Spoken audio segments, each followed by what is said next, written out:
wanda zai fara addu'a a cikin wa'innan bayanai da muka kawo na burjai, duk wani wanda zai zauna ya wannan addu'a a lokutan da muka faɗa to zai fara yin salatin annabi 100, istighfari 100, la ilaha illallah 100. to wannan su ne miftahul amal ɗinsa. Wallahi shi auren Sabila da Sa'adiyya in dai ba a riga an yi ba da an haƙura.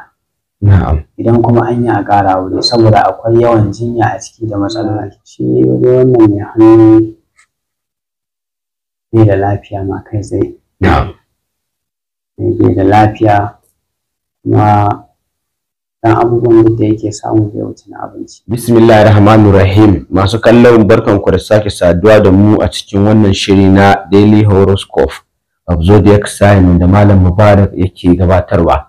A kusa da cewa muna kan ainihin shiga burjin Surdanu, wanda ina ganin jiya aka fara, da haka yau shi zamanin biyu. Sannan ku ci gaba da bibiyan mu don jin ainihin yadda bayanai zai rika zo muku dangane da dukkanin kowace irin tauraro da kuma ainihin al'amura akan dan adam, kamar yadda za ku ci gaba da turo tafukan hannunku ta wannan lambobi da kuke gani a gaban akwatin talabijin ɗinku don duba ƙaddarar ku da kuma wani gari ya kamata ku zauna, wacce mata ya kamata ku aura don samun zamantakewa ingantacciya. Ba zan cika ku da surutu ba, bari mu lallaba gurin malam don jin yadda ainihin wanne tuhuma shi aka zo da shi a yau. Akarama kallahu, bismillah. Assalamu alaikum wa rahmatullah. قال الله تعالى بسم الله الرحمن الرحيم. قال الله تعالى هو الذي جعل الشمس ضياء والقمر نورا وقدره منازل لتعلموا عدد السنين والحساب ما خلق الله ذلك إلا بالحق وفصل الآيات لقوم يعلمون. تبارك الذي جعل في السماء بروجا وجعل فيها سراجا وقمرا منيرا. to alhamdulillah, a bayan tashi daga inda rana ta shiga burjin Sultan da kuma wani yanayi na duniya, da yau ma za a ji mu da sababbin karatu, kuma haka za mu ta tafiya wannan watan da muke ciki daga 21 June zuwa 22 July. Za ku ta jin sababbin karatu ne kala-kala, za ku ta jin karatu kala-kala game da masu burjin Sultan maza da mata, da kuma yanayin yadda duniya ke jujjuyawa. Kaɗan daga cikin ɗabi'un masu wannan burji na Sultanu maza da mata, mutane ne masu sauƙin kai, ga su mutane ne masu kaifin basira da tsofin hangen nesa. Domin masu burjin Sultanu mazansu da matansu, idan wani abu zai faru na matsala ko alkhairi sukan iya ganewa, sukan iya raya su fa sun ji a jikinsu. Irin wannan kuma zai wahala su idirakin abu, su tunanin abu ba su samu wannan idiraki ba an riske wannan al'amari. Allah ya hure musu hangen nesa, mutane masu hangen nesa, sannan wato suna da shigarai. Allah ya hure musu shigarai idan suka zauna a wajen mutane. Yanzu nan za ka ga mutum ya fara wato mutum yana son ra'ayinsu, saboda Allah ya hure musu iya jin ra'ayin jama'a. Suna da ra'ayin yan boko, za ka ga su ma'abota ra'ayin yan boko ne. Idan mutum ba wai fahimtar su yayi ba, to lallai sai ka ce irin makaryata ne, masu ƙaryan kwalliya ne ko wanka saboda kwalisan su. Su kuma suna yi ne saboda kawai tsafta da kuma yanayin da aka halice su, kawai su fito dai fes abinsu. Sai kaga ana ganin kamar iyayi ne da su, mazansu da matansu. Sukan shiga yanayi kala-kala na rayuwa da halin kunci, amma daga baya Allah yakan ba su dama mai yawa, wanda har sai sun taimaki mutane wannan damar da aka ba su. Sannan kuma suna samun nasara a harkar boko ko harkar sumogal. In dai suka mai da hankali harkar boko da harkar sumogal, to lalle suna samun buɗi da ɗaukaka, kuma mutane ne masu son su ga ana yawan tara iyali, family, ana yawan mutunta sauransu, ana ta haɗo kan iyali. Kaɗan daga cikinsu suna samun ɗaukaka a harkar kasuwa, amma mafi yawansu sun fi samun ɗaukaka a harkar su nogal da harkar boko. Suna da haƙuri da kau da kai a duk abin da aka yi musu wanda yake ba daidai ba. Sannan kuma su mutane ne masu yin haƙuri na ɗan dogon lokaci, amma kuma idan su tashi mai da martani akan abin da ake musu wanda ba daidai ba, to sukan iya yaɗa magana wanda ba kwantarar a cikin wannan magana, wanda mutum sai ya yi da na sanin taɓa su. Yanayin da jama'a za su tsinci kansu za su kasance a cikin wannan lokuta shi ne samun ƙaruwar ruwan sama da kuma tashin wasu cututtuka. Sannan kuma za a samu raguwar motsawar cutar sanyi. Za a samu ƙaruwar sha'awa ga marasa, musamman ga marasa aure. Sannan kuma za a yawaita zamba cikin aminci. Allah shi kyauta. To lallai a wannan lokutan yana da kyau mutane su yi taka tsantsan, don ba ka ba akwai matsala ta zamba cikin aminci. Za a samu yawan yawan sake. Ka ga mutum ga abu mai muhimmanci don ya yi shi sai ya sake. Ana kaki ya aka yi haka kuma abu har ya zo ya wuce, sai daga ba mutum ya dinga da na sani. Yawwa, za a samu kulluwar alaƙa tsakanin maza da mata. Za a samu yawaitan samun saɓani da rabuwar aure ga ma'aurata. Amu. Amma idan an kai hankali nesa kuma ana addu'a, tunda idan ka san da wannan ɗan yaya abu ya kaɗa na saɓanin ra'ayi, daman ka san a yanayin da ake, sai kai haƙuri. Tabbas. To shi sa muke faɗan komai ba don wani abu ba, saboda yanayi na juyawa ka gane cewa ga fa yanayin da ake, kai haƙuri. Yawwa, idan ba kai nesa a hankali nesa ba akwai matsala. Masu neman wani aiki za su iya samu ko wata alfarma idan suka tsaya da addu'a. Duk masu neman aikin gwamnati a wannan lokacin su nema ko neman wata alfarma, insha Allah in dai sun sa addu'a zai abin zai tabbata. Hakan ya kamata masu burjin su ɗanu da sauru su mallaki zoben burjinsu da kuma na tauraron su don samun buɗe da ɗaukaka a wannan lokuta. Matan da ya kamata masu wannan burji sa'aura don samun buɗe da ɗaukaka a rayuwarsu na sulɗanu su ne akwai Maimunatu, Maryam, Maijidda, Muhibba, Muhsina, akwai Mubaraka, akwai Mubaruka. Da duk sunan da ya fara da ma wato ɗan. Ɓangaren mata kuma mazajin da ya kamata ku aura matan sulɗanu don samun buɗe da ɗaukaka, akwai mai suna Muhammad, akwai Mubarak, akwai Mustapha, akwai Mumajjad, akwai Muzammil, akwai Mudassir, akwai Mu'azzam. Kuma ku matan sulɗanu in kuna son ɗaukaka sosai da jin daɗin zamantakewa, ku auri farin mutum. Yawwa, amma kuma ba a ce dole sai fari ba, amma dai farin mutum ya fi muku kowa jin daɗin zamantakewa. In dai aure da alkhairi.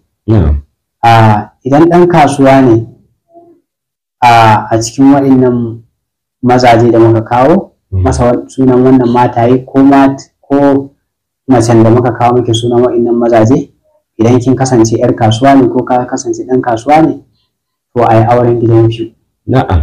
Idan malami ne ko wato mai harkar fim ko kwangila ko wani harka ta shuhura, inda ya san zai dafa'i, to ya auren biya. Ya kasance auren ya kasance biyan ne. Yawwa, ko mai ba da ilimi ko mai harkar shuhura, shi kuma zai iya yin 7 ko ɗan mai odan kaya. Idan ba saraki ne ko malami ko ɗan siyasa ko sha'iri ko ma'aikacin kamfani, to ya yi auren gidan 8. Shi ma 7 ɗin yana ma sha'iri. Amma muna jin kunne a guji auren gidan 1 da auren gidan 3 da auren gidan 9 da auren gidan 6. Da mai neman na abinci kaɗai ba sai ya tara kuɗi ba ya iya yin auren gidan 4. Duk wa'innan auraraki da muka kawo muku muna da cikakken bayanan su a channel ɗinmu na YouTube. Idan kun bibiya. addu'o'in da ya kamata masu wannan burji na sultanu mazan su da matan su ya kamata su yi don samun buɗe da ɗaukaka a wannan lokaci da muke ciki insha Allah shi ne ya gafaru ya halimu kafa 1374 sai hasbunallahu wa ni'mal wakil 450 insha Allah mazan su da matan su za su samu buɗe da ɗaukaka kuma sauran burje za mu kawo naku da yadda Allah insha Allah wannan shi ne sai a saurare mu a karatu na gaba insha Allah. To alhamdulillah masu kallon mu kun ji yadda malam ya ba mu ilimi ingantacce, amma al'adar shirin kafin mu karkare shirin a karama kalla akwai wanda suke bibiyan a ainihin bidiyoyin da muke yi kuma sukan turo tambayoyi daban-daban. A yau akwai wanda kuma ga wani tafin hannu da aka turo don jin ya wannan mai tafin hannun zai kasance. Alhamdulillah shi wannan mai hannu bai da lafiya ma kai tsaye. Bai da lafiya kuma dan abubuwan da yake samu bai wuce na abinci. Kuma ga yawan nauyin jiki, kasala, ciwon jiki. A takaice dai ya je asibiti. Kuma ga shi yana da basira amma bai aiki da basira yadda ya dace. Ga yawan mantuwa na damunsa. Nan kuma ga shi ya sa magana aure a ransa. Kuma ga addu'o'i duk da yake ta yi ya ji shiru amma insha Allah komai ya kusa da daita addu'o'i za su karɓu. Kuma ga wasu kuɗi da za a turo masa a account ɗinsa za su iya zuwa a cikin kwana 2 nan.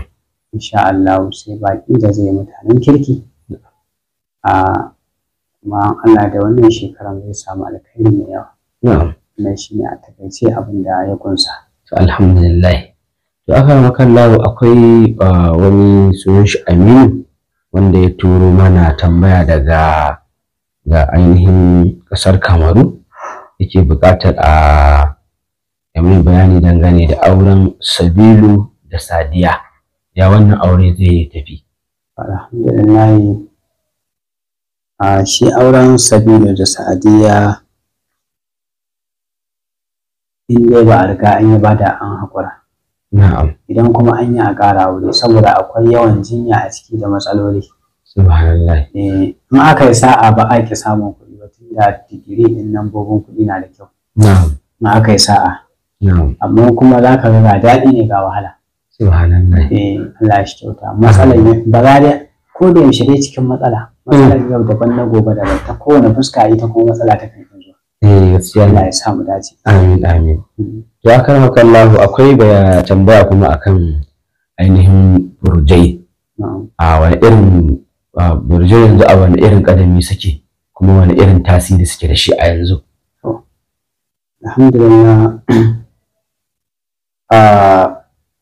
za mu fara da jami'in burjan turabi. Jami'in burjan turabi duk wani burji inda turabi ne.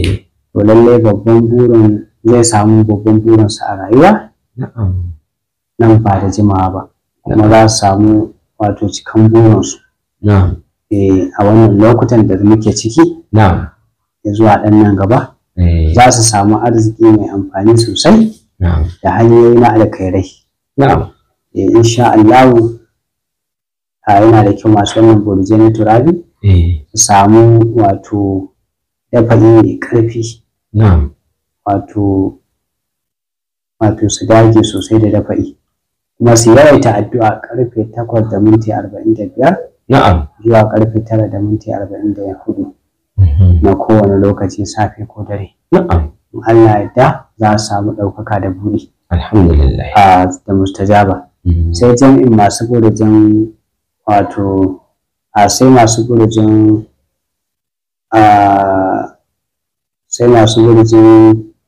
Surɗanu da Hutu. Nan har da Himluma a ciki.